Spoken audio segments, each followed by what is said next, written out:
Alright, what's going on everybody? So I wasn't even planning on doing no more videos for a while, but the Fairy Tail season finale, well really series finale, that happened last night and I watched the final episode. Final season finally over, and there's been mixed reactions to this, to say the least. I mean, obviously if you read the manga, you kind of already knew what was going to happen.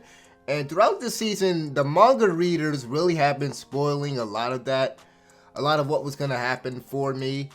But I digress.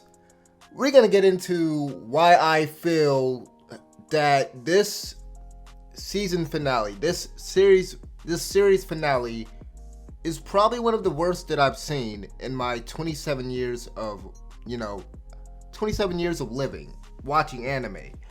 Well, to be more accurate, I think I'd probably say that I've been watching anime for roughly maybe 21, 20 years, something like that. But it's still one of the worst endings that I've seen to just about anything. And there's been people, I've just been reading comments and stuff about people's reaction to the episode. Apparently, even if you're somebody who likes the series, I mean, there are already people that are just gonna attack you. They're gonna call you a fairy tale hater. And I should go ahead and start this video off by saying I'm a big fan of Fairy Tail. I will live and die by this show. I don't think it's the greatest thing in the world, but I do think it's better than Hunter x Hunter. I'll keep throwing that show under the bus. The show's been very entertaining, and for a lot of people, I can definitely understand if you're on my side, if you're in my camp, and you thought that this season was a bit disappointing, and this finale was very disappointing. I can understand. I mean, you guys have been watching the show for 10 years, and I've already talked about my history regarding this show and how I dropped it, when it first came out, 2009. Then I tried to give it another chance, and then I dropped it again, and then finally, third chance, I want to say last year or maybe year before last. I think it was last year. But basically, this whole journey has been, I want to say, about 1 year for me. So it's been 10 years for everybody else, but it's been 1 year. I mean, I've watched the entire series, and I've loved parts of it. I've had my concerns. I've actually talked about, I want to say I've talked about a few of my concerns about this show, about my problems with the show. And I was hoping the final season was gonna address a lot of those problems. Mainly because this was a war arc. This was the war between Alvarez and Fiore. And then we also had the whole thing with Acnologia at the end. And one reason why this finale was just like so disappointing was how they ended the fight with Acnologia within, like, I want to say 2 minutes. I don't even want to give it that much. I mean, the fight between Natsu and Seraph was way longer than this, and it was obviously like more drawn out than this and a bit more epic than this. I mean, obviously you have all 5 Dragon Slayers fighting him at one point, but it wasn't really that long. Like, it wasn't a lot to that fight. And to see, because I was hoping that there was going to be, like, the fight between Acnologia and Natsu. I was hoping that I was going to drag out a little bit more, even given that this was the final episode. I kind of felt like at the end that maybe they should have gone for a whole hour to kind of wrap things up, to kind of give us enough of that final battle. I mean, it was over like that. Like, if you would have blinked, you would have missed it. All he did was punch him. He ended it in one punch. Natsu's not One Punch Man. Now, like, I get it. He got the power of, the other 5 dragons and stuff. And then I thought that was really cool what they did with the scarf, how they kind of harkened back to what they said, how that scarf that Natsu wears is made of dragon scales. Like, I like what they did at the end with, like, that sort of detail right there. But, Natsu defeating Acnologia, and then the whole thing with, like, Acnologia being greedy and how Acnologia wanted the whole world or something like that. That dialogue at the end before Acnologia basically gets destroyed and everything. I thought that was pretty weak. I mean, the characterization of Acnologia, I feel like they kind of screwed that up. At first, when they first introduced him, I thought, okay, this is kind of cool, but they ended up screwing that up. And then there's this 1 year time skip. I probably should have said spoilers at the beginning of this video, but whatever. I know some of y'all probably already read the manga, so already knew this was gonna happen. But one of my issues with this whole thing. So we had the 1 year time skip, after Acnologia is defeated. And I've talked about my grievances with this before, like I said, with how in this final season, I was hoping for a bit more stakes when it comes to the war. Like, there wasn't really any real stakes. I mean, you can say it was like, at first they were trying to keep Fairy Heart from Zeref and everything so that he couldn't use it. And well, like, it really wasn't any stakes when you really think about it. When you really think about this whole thing, I mean, nobody died on the side of the good guy side. And I know there's these people out here that, because I was reading the comments and a lot of people felt the same way. I mean, there were some people that kind of felt the same way that I felt, like, okay, nobody died. And then there's the other side of the argument is like, okay, why does somebody have to die in order for a conclusion to a show or for a arc to be good? And that's not necessarily the case, but when you have a war arc, this is war. People die in war, not just on both sides. People have to die. I mean, it's a freaking war. And one of my issues, I'm pretty sure there might be some other people, I don't want to say a lot, but there might be some other people that might feel the same way that I do, which is, I mean, this show, I mean, people talk about friendship power and plot armor and stuff, and boy, was there a lot of that bullcrap. Urza punching that freaking boulder when she was fighting her mother, and then somehow getting the script to, fight her mother. There was just a bunch of examples of that. I'm not going to go over all of them, but it's so sad because they had so many great emotional moments. I think that's what this show does well. It does cliffhangers well, and it does the emotional moments well. Like, there were moments in this final season, in this war arc, where, Gajio could have died. Levi could have died. But I'll just say Gajio for the sake of it. So, like, Gajio, Juvia, Gray, Makarov. I mean, there were moments where you legit thought a character was gonna die. And then Hiro Mishima's like, hold on, this is Fairy Tail. Nobody ain't dying on the side of Fairy Tail. No one's dying on the side of the good guy's side. And I left a comment on one of the places where I watched this episode, and somebody was like, well, somebody did die on the good guy's side. Ignale and Mavis and Zeref's on the evil side technically. But yes, people died. I mean, Ignale died, and correct me if I'm wrong, because like I said, I watched all of this within a year. Ignale died before the war. The dragons died before the war. And do the dragons really count?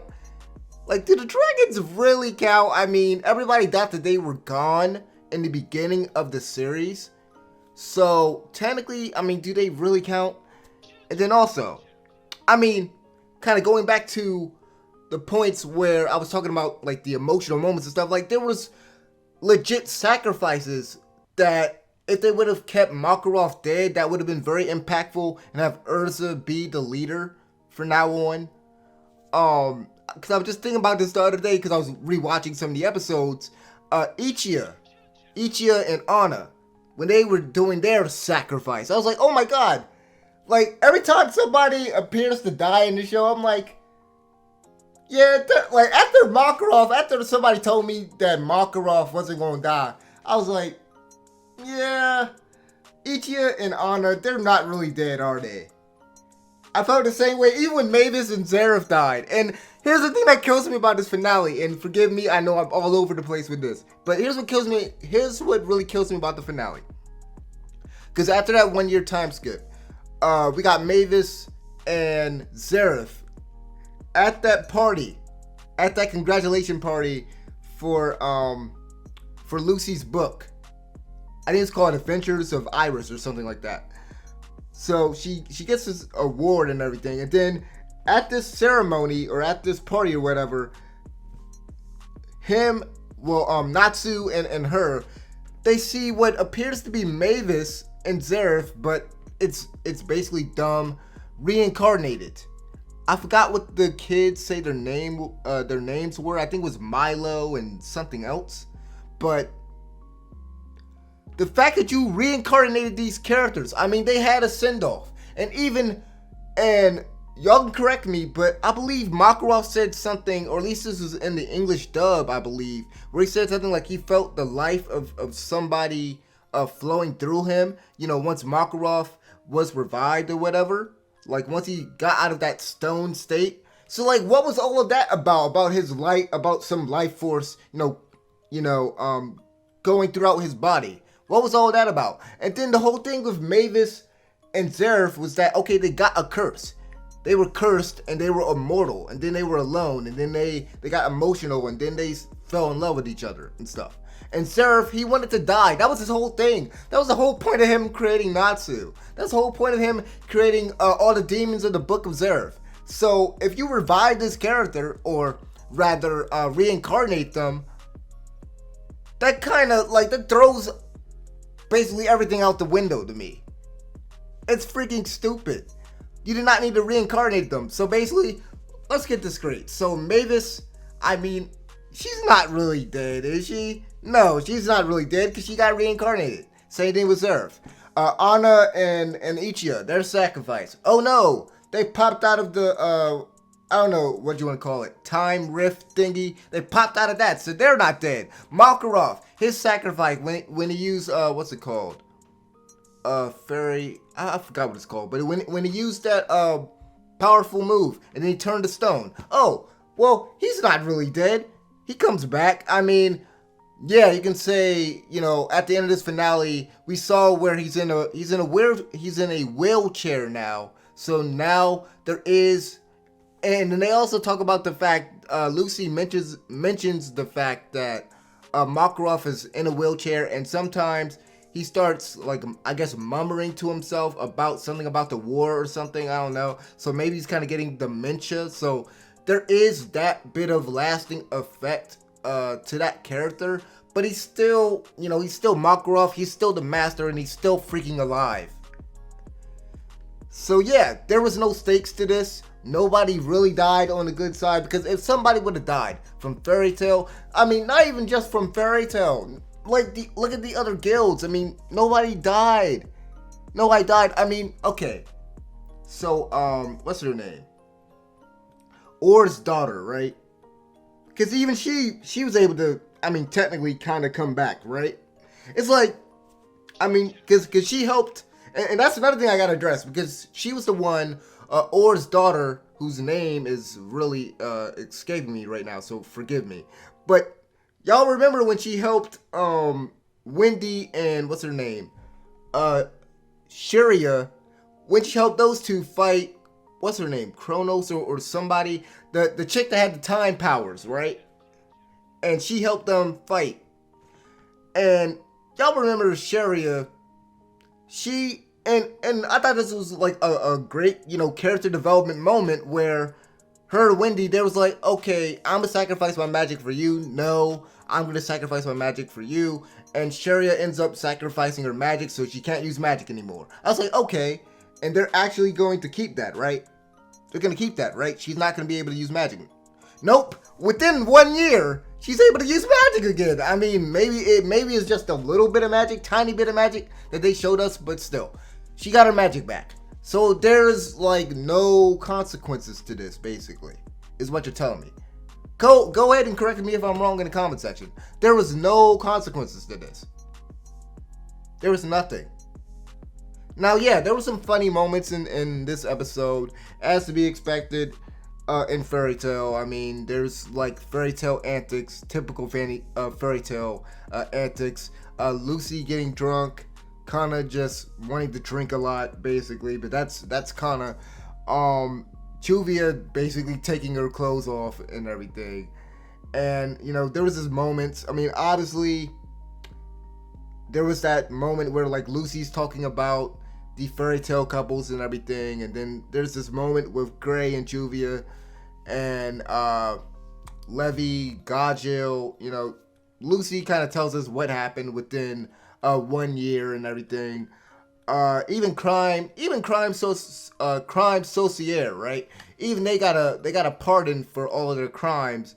So I mean, that's one consequence of the war, but you kind of saw that coming. I think everybody kind of saw that coming, but I think the one thing that could have really saved this for me though, because if y'all remember, you know, Natsu's like, oh, I got something that I want to do, you know, after this war is over and everything, and like, so Lucy wakes up the next day, hungover and everything, I guess you could say, but she wakes up. And her and Happy, Natsu, they're all there and everything. And then like Lucy has this emotional moment. She starts thinking about basically everything that happened, you know, their adventures together and everything. And Natsu, because I thought Natsu was gonna actually be like, actually get down on one knee, because she mentions the fact that because she did something crazy when she was drunk. She basically got on Natsu's back and got into bed with him and Happy naked and stuff. And then she mentions the fact, she says something like, I can never get married now. And this whole time where Natsu was like, I got something to do, you know, when I come back. And then this whole emotional moment, I'm thinking, oh, is Hiro Mishima really going to have Natsu be mature for once and kind of get down on one knee and be like, Lucy, I love you, and all that nonsense, you know? And like, I thought he was about to propose or something, but then he's like, hey, Lucy, let's go on an adventure. And she's like, hold on, we just had an emotional moment. I'm up here crying and tears and snot coming down my face, and you talk about let's go on an adventure. And he's like, hey, I got something to tell you. Hey, it don't matter, because we're always gonna be together. And that's pretty much, you can kind of take away from Natsu saying that yeah, they're gonna get together. But even that emotional moment, you know, at the end and everything, even that kind of fell flat to me. One last thing I wanted to mention. I'll give this show props. I'll give the final episode props for actually putting a Snow Fairy, the first opening song, in there, because that definitely needed to be in there. But overall, I thought the episode was very disappointing. I thought this season was kind of disappointing. I mean, yeah, I finally got my Natsu and Gray fight, but there really wasn't any stakes to this. And this is just a terrible ending in my opinion. But yeah, that's pretty much all I gotta say. Thank you guys for watching. And yeah, let me know what you guys think about the fairy tale finale. Like the video, subscribe. I'm out of here. Peace.